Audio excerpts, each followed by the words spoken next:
जय श्री कृष्णा दोस्तों। आज हम आपको एक बहुत ही महत्वपूर्ण कथा सुनाने जा रहे हैं। इस कथा के माध्यम से हम आपको यह बताएंगे कि इस संसार में सबसे बड़ा दान कौन सा होता है, जिसे करने से पूर्ण पुण्य की प्राप्ति होती है, और कैसे हम बुरे लोगों की पहचान कर सकते हैं।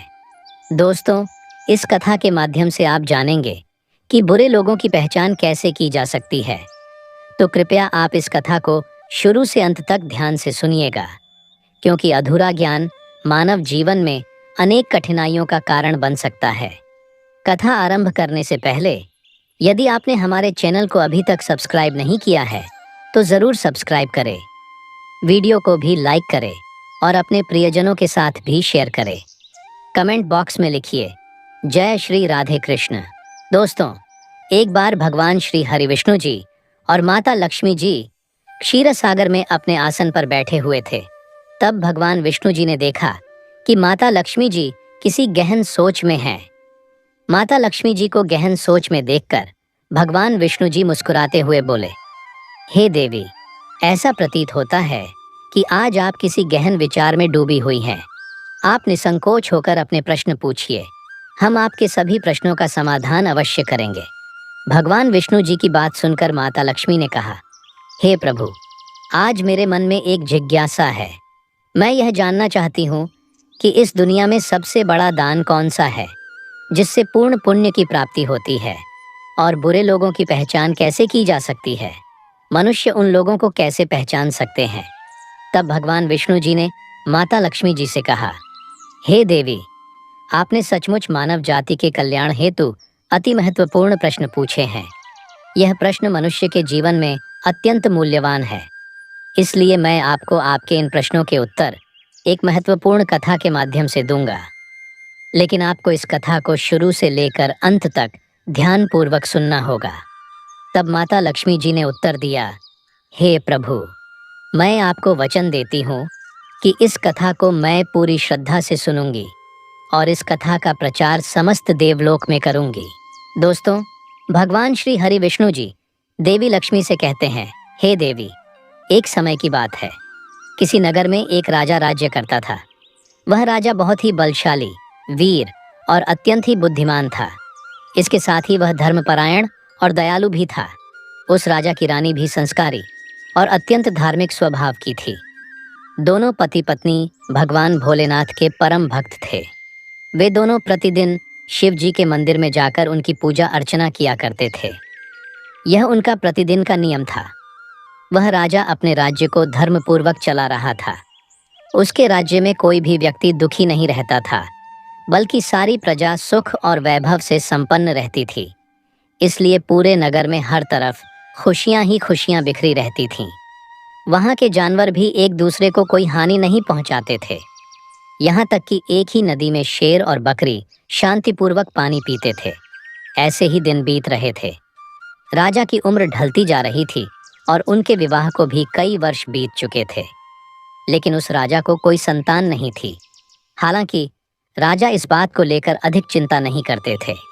वह निश्चिंत होकर अपनी प्रजा के सुख दुख का ध्यान रखते और प्रजा भी उसे अत्यधिक प्रेम और सम्मान देती थी।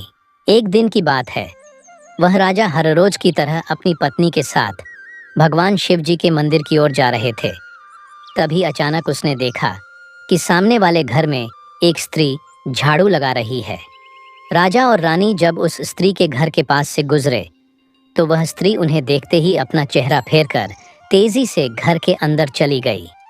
उस स्त्री का ऐसा व्यवहार देखकर राजा और रानी को बिल्कुल भी अच्छा नहीं लगा। राजा उस समय अपनी रानी के साथ भगवान भोलेनाथ की पूजा करने के लिए मंदिर जा रहा था।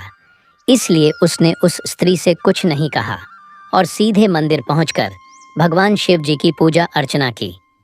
पूजा के बाद राजा अपनी रानी के साथ वापस महल लौट आया।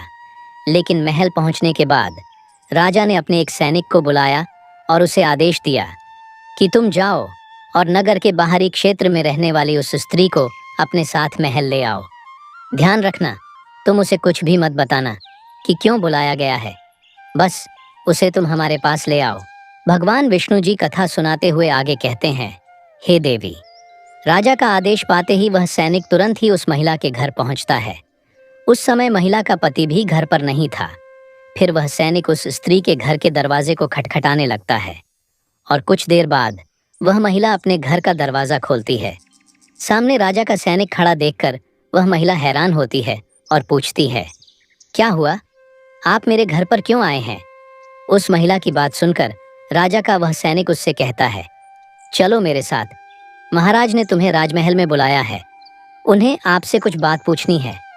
यह सुनकर वह महिला अपने मन में सोचती है, आखिर महाराज का आदेश है, इसे ठुकराया तो नहीं जा सकता, मुझे राज दरबार में जाना ही होगा। उसके बाद वह सैनिक उस स्त्री को अपने साथ लेकर राजमहल पहुंच गया। महल में पहुंचकर वह महिला राजा को प्रणाम करती है और कहती है, हे महाराज, आपने मुझे अचानक यहाँ राजमहल में क्यों बुलाया है? क्या मुझसे कोई गलती हो गई है? उस स्त्री की बात सुनकर राजा कहता है, तुम मुझे एक बात बताओ, आज सुबह जब मैं और मेरी पत्नी भगवान शिव जी के मंदिर जा रहे थे तो तुमने मुझे देखकर अपना मुंह फेर लिया और मुझे आते हुए देखकर तुम दौड़ते हुए अपने घर में चली गई। तुमने मुझे देखकर ऐसा दुर्व्यवहार क्यों किया? तब वह महिला निर्भीकता से राजा से कहती है, हे महाराज, आप भले ही मुझे मृत्युदंड दे दें तो भी मुझे कोई ऐतराज नहीं, परंतु मैं सच ही कहूंगी। आपके महल में बड़े बड़े विद्वान हैं, पंडित हैं। अगर मैं गलत बात बोलूं तो आप उनसे पूछ सकते हैं कि हमारे नगर में यह मान्यता है कि जो सुबह सुबह आपका चेहरा देख लेता है तो उस व्यक्ति का पूरा दिन खराब हो जाता है। क्योंकि आप संतानहीन हैं, अभी तक आपको संतान की प्राप्ति नहीं हुई है, इसी कारण मैंने आपका मुंह देखकर अपना मुंह फेर लिया था और अपने घर के अंदर चली गई थी। उस महिला की ऐसी बात सुनकर राजा आश्चर्य में पड़ जाता है। वह अपने मन में सोचता है कि यह महिला तो बिल्कुल सत्य कह रही है। यदि किसी नगर के राजा को संतान नहीं हो तो यह उसकी प्रजा के लिए बिल्कुल भी शुभ नहीं माना जाता। उसके बाद राजा उस महिला को वापस अपने घर जाने की अनुमति देता है। फिर राजा अपने मन में यह विचार करने लगता है कि अब मुझे भगवान शिव जी के मंदिर में जाकर संतान प्राप्ति के लिए यज्ञ करना चाहिए। ऐसा सोचकर वह राजा अपने कक्ष में लौटकर रानी से कहता है, हे प्रिय, हमारे नगर के लोग हमारे चेहरे को देखना भी पसंद नहीं करते हैं, क्योंकि हमारे पास अभी तक कोई संतान नहीं है। इसलिए हमें भगवान शिव जी के मंदिर में जाकर संतान प्राप्ति का यज्ञ करना चाहिए। हम भगवान भोलेनाथ के मंदिर में चलते हैं और भगवान शिव से प्रार्थना करते हैं कि वे हमें पुत्र प्रदान करें। राजा की बात सुनकर रानी भी उसकी बात मान लेती है। फिर राजा और रानी दोनों भगवान शिव जी के मंदिर पहुंचते हैं और भगवान शिव जी की पूजा करके संतान प्राप्ति के लिए यज्ञ का आयोजन करते हैं। भगवान विष्णु जी कथा सुनाते हुए आगे कहते हैं, हे देवी, पुत्र प्राप्ति के लिए राजा और रानी ने यज्ञ का आयोजन किया, लेकिन यज्ञ संपन्न होने के बाद भी उन्हें संतान की प्राप्ति नहीं हुई। यज्ञ के निष्फल होने से राजा अत्यंत निराश हो गया। यज्ञ का आयोजन करने वाले पंडित जी भी सोच में पड़ गए। पंडित जी ने मन ही मन सोचा, अब तक जितने भी यज्ञ मैंने किए हैं उनमें से कोई भी यज्ञ आज तक विफल नहीं हुआ है। इसका अर्थ यह है कि शायद इस राजा के भाग्य में ही खोट है और ऐसा प्रतीत होता है कि ईश्वर ने इस राजा के भाग्य में संतान का योग नहीं लिखा है। इसलिए संतान प्राप्ति का यज्ञ करने के बाद भी उसे संतान की प्राप्ति नहीं हुई। राजा हर संभव प्रयास करके थक चुका था और अब वह गहरे निराशा में डूबा रहता था। वह दिन रात संतान की कमी के बारे में सोचता और चिंता में खोया रहता था। एक दिन सिंहासन पर बैठे बैठे राजा को अचानक एक बात याद आती है कि दूसरे नगर के वन में एक महात्मा जी निवास करते हैं, जिनकी ख्याति दूर दूर तक फैली है। राजा के मन में विचार आता है कि शायद उन महात्मा के पास मेरे इस कष्ट का कोई समाधान हो। अगर मैं उनके पास जाऊं तो संभवतः वे मुझे पुत्र प्राप्ति का कोई उपाय बता सकें। मुझे उनके पास जाना चाहिए। अपने मन में यह निर्णय लेकर राजा तुरंत अपनी रानी के पास जाता है और उससे कहता है, हे प्रिय, दूसरे नगर के वन में एक महान तपस्वी और ज्ञानी महात्मा जी रहते हैं। मुझे लगता है कि हमें उनके पास जाना चाहिए। हो सकता है कि वे हमें पुत्र प्राप्ति का कोई मार्ग सुझा दें। फिर रानी भी राजा की इस बात से सहमत हो गई। रानी ने कहा, हे स्वामी, आपकी बात बिल्कुल सही है, हमें महात्मा जी से अवश्य मिलना चाहिए। रानी की सहमति पाकर राजा और रानी दोनों ने एक रथ में बैठकर महात्मा जी के दर्शन के लिए दूसरे वन की ओर प्रस्थान किया। कुछ समय के बाद वे दोनों वन में पहुंच गए। रथ से उतरकर राजा और रानी दोनों जंगल के भीतर जाने लगे।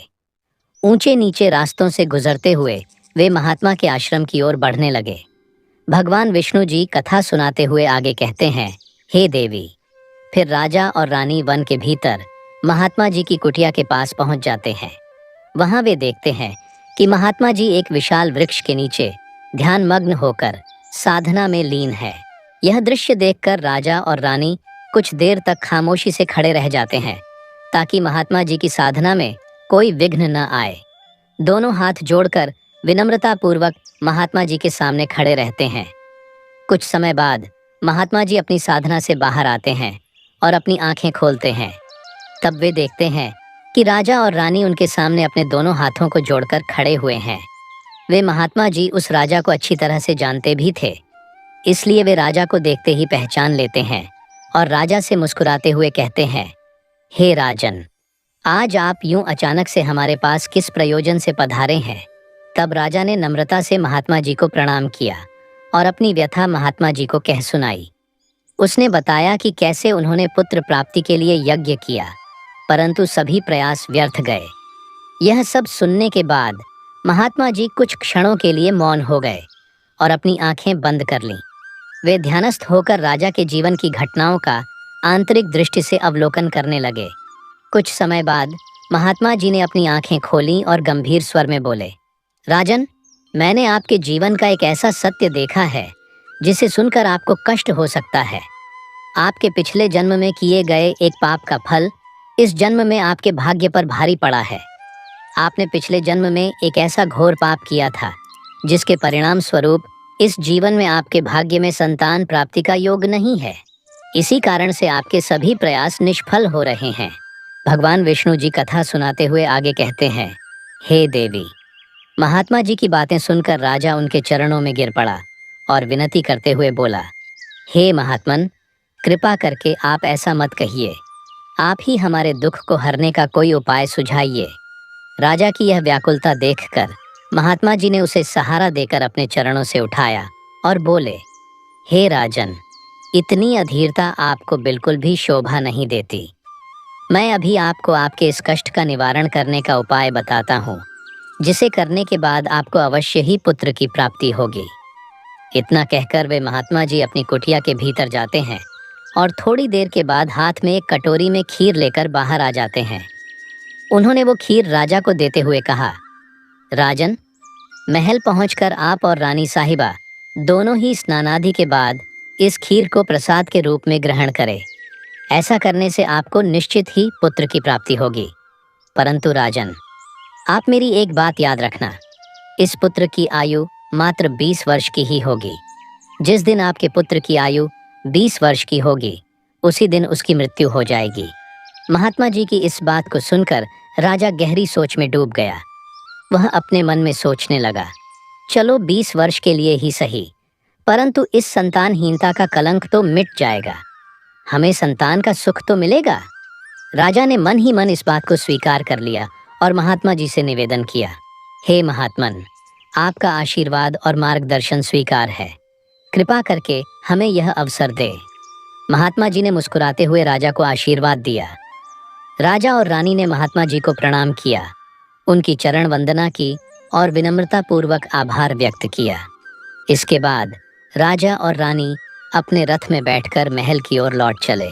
इसके बाद महल पहुंचकर राजा और रानी स्नान आदि कर भगवान भोलेनाथ जी का प्रसाद मानते हुए श्रद्धा से उस खीर को ग्रहण करते हैं। उसके कुछ ही दिनों बाद रानी गर्भवती हो जाती है, जिससे रानी बहुत ही प्रसन्न हो जाती है। जब राजा ने यह शुभ समाचार सुना तो वह भी खुशी से झूम उठा। संतान प्राप्ति का यह सुखद समाचार सुनने के बाद राजा ने महात्मा जी के प्रति अपनी कृतज्ञता प्रकट करने का निश्चय किया। राजा अपने रथ में ढेर सारे फल, फूल, वस्त्र और अन्य भेंट सामग्रियां रखकर वन में महात्मा जी की कुटिया की ओर चल पड़ा। कुटिया के निकट पहुंचकर राजा ने अपने रथ को रोक दिया और विनम्र भाव से नीचे उतरकर महात्मा जी के पास पहुंचा। महात्मा जी ध्यान मग्न बैठे थे। राजा ने उनके पास जाकर सभी वस्त्र, फल, फूल उन्हें समर्पित किए और गहरे आदर के साथ प्रणाम करते हुए कहा, हे महात्मन, आपकी ही कृपा से हमें संतान प्राप्ति का सुख प्राप्त होने जा रहा है, इसलिए आप मेरी यह तुच्छ सी भेंट कृपा कर स्वीकार करें। महात्मा जी राजा की विनम्रता और कृतज्ञता से अत्यंत प्रसन्न हुए। उन्होंने राजा की भेंट को स्वीकार कर उसे आशीर्वाद दिया और कहा, राजन, तुम्हारी भक्ति और संकल्प ने ही तुम्हारे जीवन को फलवंत किया है। तुम्हारे हृदय में जो प्रेम और श्रद्धा है वह अनमोल है। जाओ, तुम्हारी संतान गुणवान और धर्मनिष्ठ हो। उसके बाद राजा ने महात्मा जी का आशीर्वाद पाकर उनसे विदा ली और अपने रथ में बैठकर वापस अपने महल की ओर प्रस्थान करते हैं। महल लौटकर राजा बहुत ही खुशियां मनाता है। भगवान विष्णु जी कथा सुनाते हुए आगे कहते हैं, हे देवी, ऐसे ही दिन बीत रहे थे। आखिरकार वह शुभ दिन आया जब राजा के यहाँ एक पुत्र का जन्म हुआ। पुत्र के जन्म से जैसे महल में खुशियों की बयार बहने लगी। राजा ने पुत्र प्राप्ति की खुशी में पूरे नगर में उत्सव का आयोजन किया। महल को फूलों और रंग बिरंगी रोशनियों से सजाया गया और प्रजा के बीच मिठाइयाँ बांटी गईं। पूरे नगर में हर्षोल्लास का माहौल छा गया था। राजा ने अपने पुत्र का नाम शौर्यवीर रखा। शौर्यवीर अपने पिता के ही गुणों का प्रतीक बनते हुए बड़ा होने लगा। वह अपने पिता की तरह ही धर्मनिष्ठ, आत्मानुरागी और परमेश्वर का अनन्य भक्त था। समय के साथ उसकी बुद्धिमत्ता, शौर्य और भक्ति के गुण प्रकट होने लगे, जिससे राजा का हृदय गर्व से भर उठता। शौर्यवीर के गुणों और आचरण को देखकर सभी आश्वस्त थे कि वह एक दिन अपने पिता की तरह महान राजा बनेगा। जैसे जैसे समय बीता, राजा का हृदय गर्व और खुशी से भरता गया। संतान सुख की प्राप्ति ने उसकी सभी चिंताओं को मानो हर लिया था और वह अपने पुत्र में संपूर्ण संसार का आनंद खोजने लगा। वह राजा पुत्र के प्रति अपने स्नेह में इतना डूब गया कि वह यह महत्वपूर्ण बात भी भूल बैठा कि उसके पुत्र की आयु मात्र 20 वर्ष तक की है। भगवान विष्णु जी कथा सुनाते हुए आगे कहते हैं, हे देवी, फिर एक दिन जब उस राजा को यह बात याद आती है कि उसके पुत्र शौर्यवीर की आयु मात्र 20 वर्ष की ही है, इसलिए जब राजा के पुत्र शौर्यवीर की आयु 15 वर्ष हो जाती है, तब वह राजा दिन रात पुत्र के भविष्य को लेकर व्याकुल रहने लगा। इस बीच एक अन्य नगर में एक महापराक्रमी राजा का राज्य था। उस राजा की एकमात्र पुत्री थी जो अपनी सुंदरता और दयालुता के लिए प्रसिद्ध थी। वह देखने में ऐसी लगती थी मानो स्वर्ग की अप्सरा स्वयं धरती पर उतर आई हो। वह बहुत ही दानी स्वभाव की थी, क्योंकि उसने अपने माता पिता से धर्म और संस्कारों की शिक्षा ली थी। इसलिए उसका हृदय करुणा और उदारता से भरा हुआ था। वह प्रतिदिन सुबह उठकर पक्षियों को दाना डालती और अपने द्वार पर आने वाले साधु संतों, भिक्षुओं को सदा ही आदर से भोजन कराती थी। कोई भी भूखा उसके द्वार से खाली हाथ नहीं लौटता था। ऐसे ही दिन बीत रहे थे। उस राजा की पुत्री भी अपने गुणों के साथ बड़ी हो रही थी। एक दिन जब शौर्यवीर के पिता को यह बात पता चली कि दूसरे नगर में एक धीर वीर और पराक्रमी राजा राज्य करता है, जिसकी पुत्री गुणों की खान है, साथ ही वह अत्यंत सुंदर भी है, तो राजा ने अपने मन में सोचा कि ऐसी धर्मात्मा और तेजस्वी कन्या के साथ अपने पुत्र शौर्यवीर का विवाह करना उचित रहेगा। मुझे इसी प्रकार की कन्या की तलाश थी जिसके साथ मैं अपने पुत्र का विवाह कर सकूं और हमारी वंश परंपरा को बनाए रख सकूं। इस विचार के साथ ही राजा ने अपने मन में निर्णय किया कि वह उस राजा से प्रस्ताव रखेगा जिससे वह अपने पुत्र शौर्यवीर का विवाह उस सुंदर और धार्मिक कन्या के साथ कर सके। भगवान विष्णु जी माता लक्ष्मी से कहते हैं, हे देवी। फिर शौर्यवीर के पिता ने अपने पुत्र के विवाह का प्रस्ताव संदेशवाहक के माध्यम से दूसरे नगर के राजा तक पहुंचाया। जब दूसरे नगर के राजा ने यह प्रस्ताव सुना तो उसने अपने मन में विचार किया कि चलो, अब मुझे अपनी पुत्री का विवाह कर देना चाहिए। और मैंने सुना है कि इस राजा के पुत्र की आयु मात्र 20 वर्ष ही है। इस राजा का पुत्र बहुत ही योग्य, पराक्रमी और धर्मपरायण है। भले ही उसकी आयु का भविष्य अनिश्चित हो, इसलिए अगर उसके यहाँ कोई पुत्र पैदा हो गया तो उसका वंश आगे बढ़ता रहेगा। जिससे मेरी पुत्री भी अपनी संतान के साथ सुखी रहेगी। इन विचारों को मन में संजोए हुए उस राजा ने शौर्यवीर के विवाह प्रस्ताव को सहर्ष स्वीकार कर लिया। फिर कुछ ही दिनों के भीतर शुभ मुहूर्त में शौर्यवीर का उस राजकुमारी के साथ विवाह हो गया। वह राजकुमारी न केवल सुंदर थी बल्कि बहुत ही दयालु स्वभाव की थी। उसने अपने बचपन से ही यह नियम अपनाया था कि जब तक वह किसी भूखे या असहाय प्राणी को भोजन नहीं करवाती तब तक वह स्वयं भोजन ग्रहण नहीं करती। उसके माता पिता ने उसे सेवा और दान की भावना सिखाई थी और उसने उसे अपने जीवन का अटूट हिस्सा बना लिया था। विवाह के पश्चात राजकुमारी का यह नियम उसके ससुराल में भी जारी रहा। हर सुबह वह महल के द्वार पर जाकर जरूरतमंद लोगों को भोजन करवाती और अपने हाथों से उन्हें अन्न दान करती। उसकी यह दया भावना देखकर महल के सभी लोग उसका बहुत सम्मान करने लगे थे। धीरे धीरे ऐसे ही समय गुजर रहा था और हर गुजरते दिन के साथ शौर्यवीर की उम्र भी बढ़ रही थी।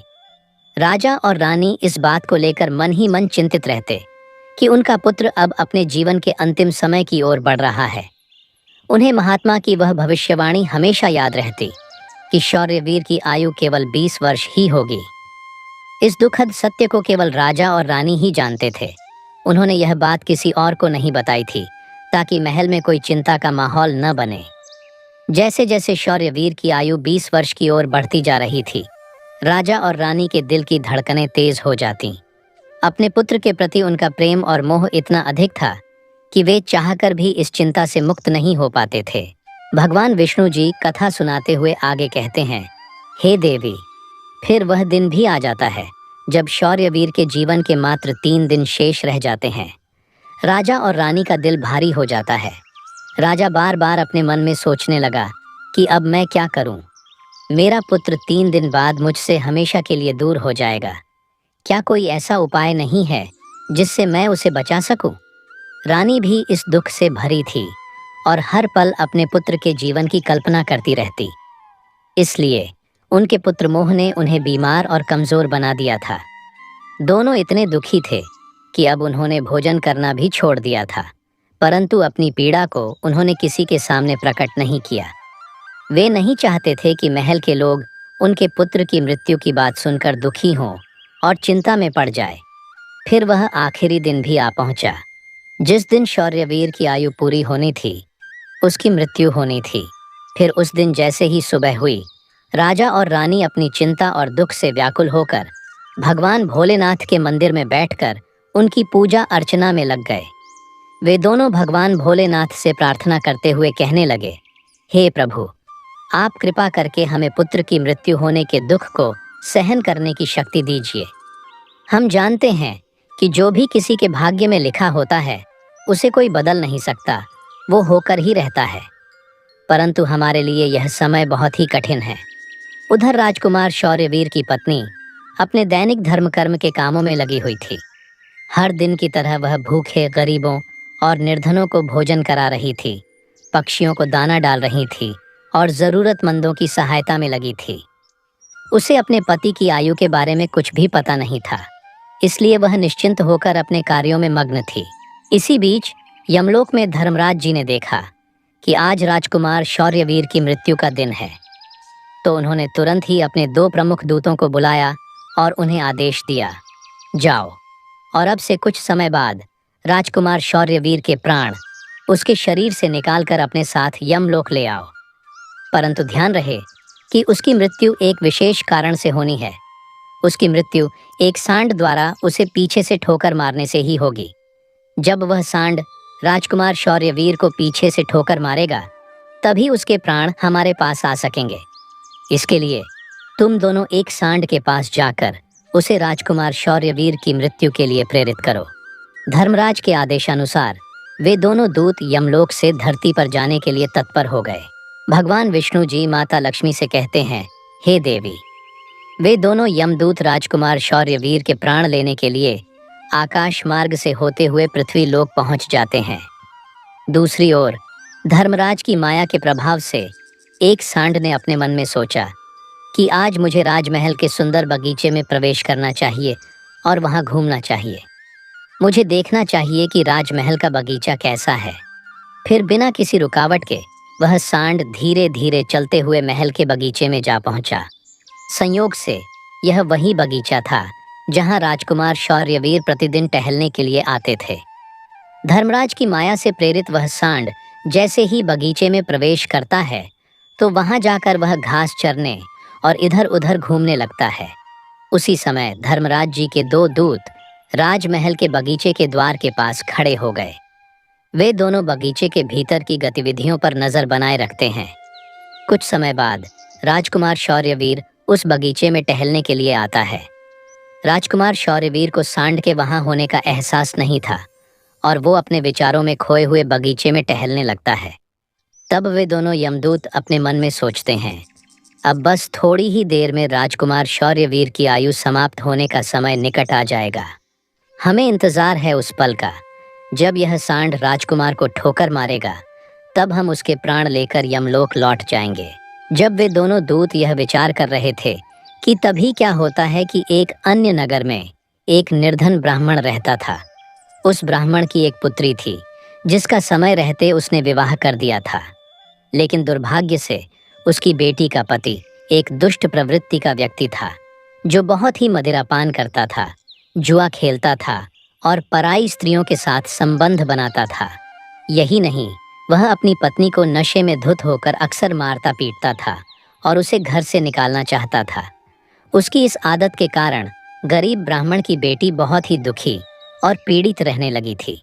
लेकिन वह गरीब ब्राह्मण की बेटी जब अपने पति के साथ कुछ समय तक रही, तब एक दिन वह गर्भवती हो जाती है। इसलिए एक दिन उसने अपने पति की मारपीट से तंग आकर उसे छोड़कर वो अपने पिता के घर अपने मायके में आ जाती है। वह आंसुओं से भरी आंखों के साथ अपने पिता से कहती है, पिताजी, आज के बाद मैं अपने पति के साथ नहीं रह सकती, क्योंकि वह मुझे रोज मारता पीटता है और बुरी तरह से अपमानित करता है और मैं उसके इस व्यवहार से तंग आकर उसको छोड़कर मायके चली आई हूँ। मुझे क्षमा कर दीजिए, पर अब मैं अपने मायके में ही रहना चाहती हूँ। उसका पिता अब बहुत ही वृद्ध हो चुका था और अब उसकी कमाई का कोई ठोस साधन नहीं था, जिसके कारण उसे प्रतिदिन नगर के विभिन्न घरों में जाकर भिक्षा मांगनी पड़ती थी ताकि वह किसी प्रकार अपने और अपने परिवार का पेट भर सके। भगवान विष्णु जी कथा सुनाते हुए आगे कहते हैं, हे देवी, जब उसकी बेटी का गर्भकाल पूरा हुआ तो उसने एक सुंदर पुत्र को जन्म दिया, लेकिन जन्म देने के बाद उसे बहुत तेज भूख लगने लगी। उसे भोजन की आवश्यकता थी। प्रसव के बाद भूख कई गुना बढ़ जाती है, इसलिए वह अपने पिता से भोजन मांगने लगी। दुर्भाग्यवश उसके पिता सुबह से ही भिक्षा के लिए नगर नगर गए हुए थे, परंतु रोज रोज भिक्षा मांगने के कारण उस दिन किसी ने उसे भिक्षा नहीं दी थी। भगवान विष्णु जी कथा सुनाते हुए आगे कहते हैं, हे देवी, गरीबी किसी भी मनुष्य के लिए एक सबसे बड़ा अभिशाप है और यह उसके आत्मसम्मान और अस्तित्व के लिए अत्यंत पीड़ादायक होती है। उधर उस गरीब ब्राह्मण को किसी ने भी भोजन नहीं दिया, इसलिए वह खाली हाथ ही घर वापस लौट आता है। इधर उसकी पुत्री भूख से बहुत ही व्याकुल हो रही थी। जब वृद्ध ब्राह्मण निराश होकर खाली हाथ घर लौटा और उसकी बेटी ने उसे बिना भोजन के आते देखा, तो वह दुखी होकर रोते हुए अपने पिता से बोली, पिताजी, अब मुझसे भूख सहन नहीं होती। पूरे 3 दिन बीत चुके हैं और मैंने भोजन का एक भी कण नहीं खाया है। अब तो ऐसा लगता है कि भूख के कारण मेरे प्राण ही निकल जाएंगे। लेकिन अगर आपको कुछ भिक्षा में मिला हो तो मुझे खाने को दे दीजिए, नहीं तो मेरे प्राण निकल जाएंगे। तब उसका वृद्ध पिता अपनी बेटी को सांत्वना देते हुए कहता है, पुत्री, मैं कुछ ही देर में लौटूंगा। मैं अब दूसरे नगर में जाऊंगा और वहां के राजा के महल के द्वार पर जाकर भिक्षा मांगूंगा। अगर वहां से मुझे कुछ भी मिल जाता है तो तुरंत तुम्हारे लिए लेकर आऊंगा। अपनी बेटी से यह कहकर वृद्ध ब्राह्मण वहां से निकल पड़ा। इधर राजकुमार शौर्यवीर की पत्नी, जो कि रोजाना गरीबों को भोजन करवाती थी, उस दिन उस नगर के राजा और रानी दोनों अत्यधिक बीमार पड़ गए थे, क्योंकि पुत्र मोह के कारण वे बहुत ही चिंतित थे और शौर्यवीर की पत्नी उनके कक्ष में थी। इसलिए आज उसने गरीबों को भोजन नहीं करवाया था, परंतु उसने अपने पति के लिए भोजन बनाया था और भोजन की थाल सजाकर रख दी थी कि जब उसका पति बगीचे से लौटेगा तो वह उसे भोजन कराएगी। क्योंकि उसका पति अपने माता पिता के पास बैठकर उनकी सेवा करके अपने बगीचे में घूमने के लिए गया हुआ था। भगवान विष्णु जी कथा सुनाते हुए आगे कहते हैं, हे देवी। इधर वह वृद्ध ब्राह्मण राजमहल के द्वार पर पहुंच जाता है। जब राजकुमार की पत्नी ने उसे देखा तो उसके मन में उस वृद्ध ब्राह्मण के प्रति दया उमड़ आई। उसके बाद वह वृद्ध ब्राह्मण उस राजकुमार की पत्नी की तरफ देखकर विनम्रता से उससे कहता है, हे पुत्री, यदि मुझे इसमें से कुछ भोजन मिल जाए तो तुम्हारा बड़ा ही उपकार होगा। राजकुमार की पत्नी को उस ब्राह्मण की बात सुनकर उस पर बहुत दया आई। उसने सोचा, यह तो कोई गरीब ब्राह्मण है जो भूखा है और मुझसे कुछ भोजन मांग रहा है। यह सोचकर राजकुमारी की पत्नी उसे भोजन देने के लिए तैयार हो गई। लेकिन अचानक वह अपने मन में सोचने लगती है कि यह भोजन तो मैंने अपने पति के लिए बनाया है। अगर मैं इसे यह भोजन दे दूंगी तो मेरे पति क्या खाएंगे। लेकिन अगले ही पल उसने सोचा, मेरे पति तो अभी बगीचे में घूमने के लिए गए हुए हैं, तब तक मैं यह भोजन इस गरीब ब्राह्मण को दे देती हूँ, और जब मेरे पति वापस आएंगे तो मैं उनके लिए नया भोजन बना दूंगी। यह भूखे ब्राह्मण की सहायता करना अधिक आवश्यक है। अपने मन में यह सोचकर राजकुमार की पत्नी ने अपने पति के लिए बनाया हुआ भोजन उस भूखे ब्राह्मण को दे दिया। उसके बाद वह ब्राह्मण भोजन की थाली लेकर जल्दी जल्दी अपने नगर की ओर रवाना हो गया और वह भोजन लेकर अपने घर आ गया। उसकी पुत्री 3 दिनों से भूखी थी।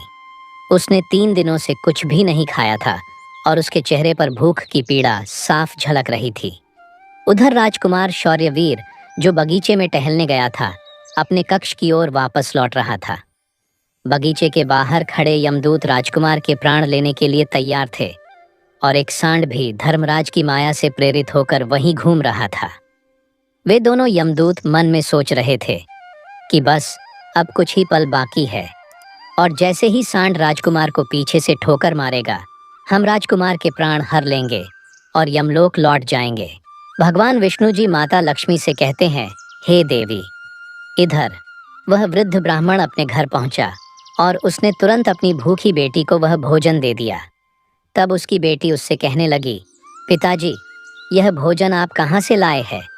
तब वृद्ध ब्राह्मण ने उत्तर देते हुए कहा, पुत्री, यह भोजन मुझे दूसरे नगर की महारानी ने दिया है। उस नगर के राजा की पुत्रवधू बहुत ही दयालु और उदार हृदय की है। उसने मुझ पर दया करके मुझे यह स्वादिष्ट भोजन दिया है। उस भोजन को देखकर उस वृद्ध ब्राह्मण की बेटी की आत्मा से आशीर्वाद निकलने लगा। वह भगवान से प्रार्थना करने लगी कि हे भगवान, जिसने भी मेरे पिता को यह भोजन दिया है उसका सुहाग अमर रहे और वह सदा सौभाग्यवती बनी रहे। जैसे ही उसने भोजन का निवाला अपने मुंह में डाला, उसकी आत्मा की तृप्ति हो गई और उसकी आत्मा से सच्चे मन से आशीर्वाद निकलने लगे कि महारानी का पति दीर्घायु और स्वस्थ रहे।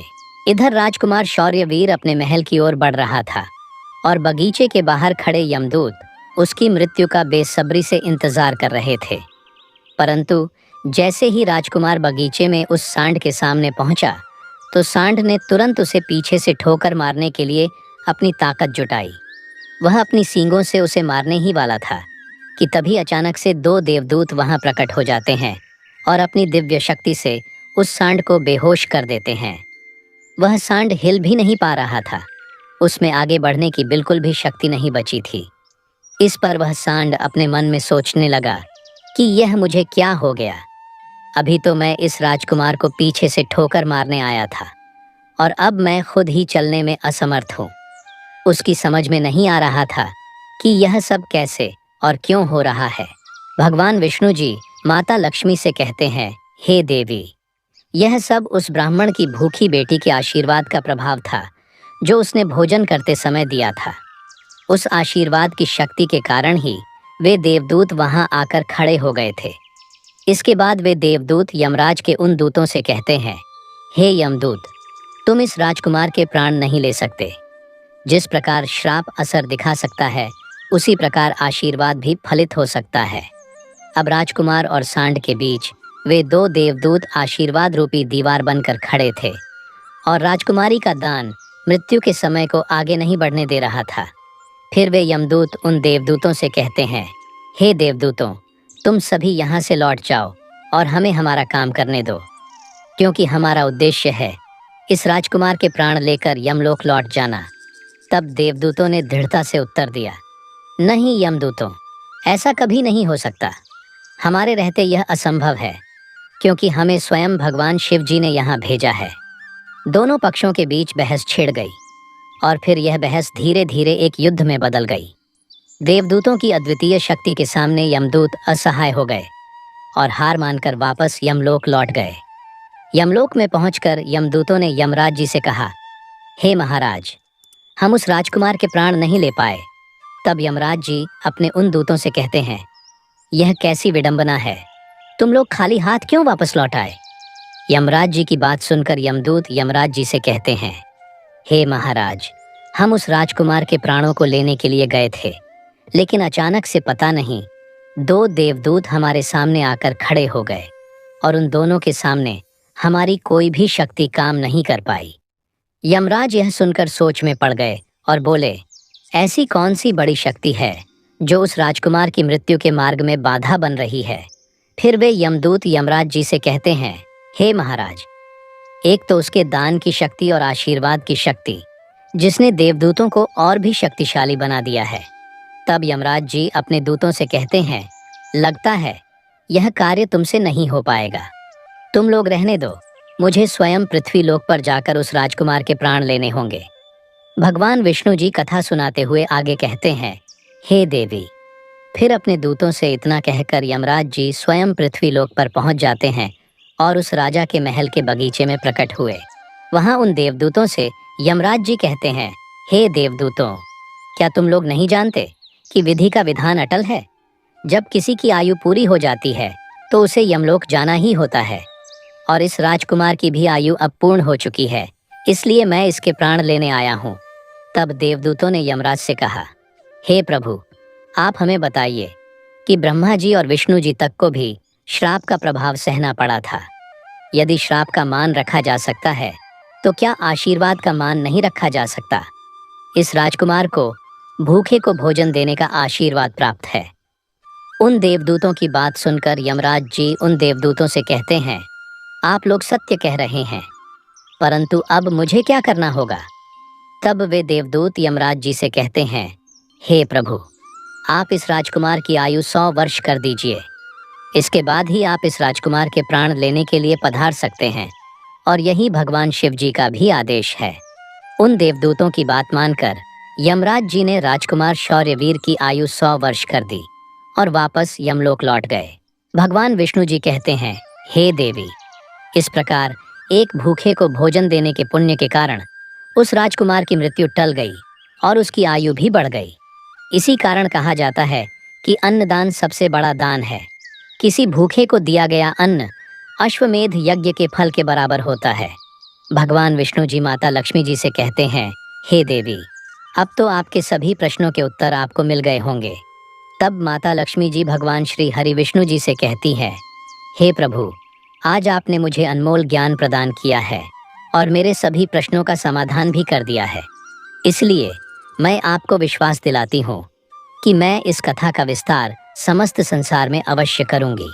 तो दोस्तों, आशा है यह कथा आपको ज़रूर पसंद आई होगी। अगर आपको यह कथा अच्छी लगी हो तो वीडियो को लाइक और चैनल को सब्सक्राइब अवश्य करें। इस वीडियो को अपने दोस्तों के साथ भी शेयर करें। कमेंट बॉक्स में लिखिए, जय श्री राधे कृष्ण। तो मिलते हैं अगले वीडियो में। तब तक के लिए आप अपना ख्याल रखिए। धन्यवाद।